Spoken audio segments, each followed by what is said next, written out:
Hey Mellies, I'm back with a tutorial today, and today I'm going to show you guys how to do Dutch braids, or I think some people call them French braids, or just two braids. So as you guys seen in the beginning, I was taking off a wig I had on for a few days, but these braids underneath the wig, they was 2-week-old stitch braids. I just decided to braid my hair up, leave it alone. I just didn't want to, have to deal with all that weave and be able to have access to really oil my scalp and put some leave-in conditioner on my hair so it can start retaining more length. So yeah, as you guys can see right here, I'm taking my braids down, and since I was at the salon, thankfully I was able to have my coworker shampoo my hair. Y'all, I cannot stress on how important it is to have your hair shampooed the right way, whether you doing it or someone else is doing it. Shampooing to make sure you have a clean scalp and make sure you are doing your treatments before any protective style to have a healthy foundation is key. And I promise y'all, ever since I've been doing this, just as a hairstylist in general, I always retain a lot of length. And for the ones who are new here, this is my hair. Almost a year grown out. I done cut my hair off 4 different times, y'all. I could grow it past my collarbone, real thick, like probably the armpit lift, and I just decided to cut it off. But since I'm 30 now, this is the last time I'm cutting my hair off, okay? So right here, I have completely blow dried my hair.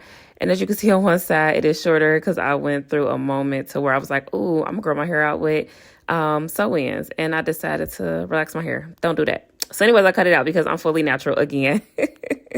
So I'm trying to part my hair out, and I was realizing like this part is not going to be straight. Me and middle parts do not get along.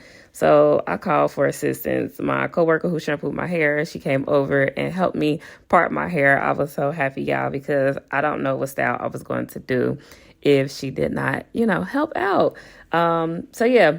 Since I was like, all right, I done had these braids in for a minute and shampooed my hair and stuff like that. I wanted something simple and just, quick and easy. So I decided to do the 2 Dutch braids. And as you guys can see right here, I am hot combing my hair because it is super thick, y'all. This is one of the reasons why, as a hairstylist, I do not provide 2 braids as a service because it really hurts my hands. So I do like to use a hot comb. I don't recommend it, but if you absolutely have to, I like to use a hot comb to just compress some of the hair down when going into 2 braids. Right here, I took 2 different colors, the number 4. No, I think I got the number 2. The number 2 and the number 30 because I do have old color on my hair from when I colored my hair a year ago. So I needed a good blend between my natural color hair and the ends of my hair. So let's get into these Dutch braids. As you guys can see right here, I like to part my hair on each side. So I think I do about 4 to 5 parts, depending on the person's head. But for my head, I think I did like 4. I think I did 4, yeah. So I take the product and I put it in between each section, and then I smooth it down to wherever I want the braid to sit at. Hopefully that makes sense, y'all. And as you guys can see right here, I just did another section and I'm smoothing it down.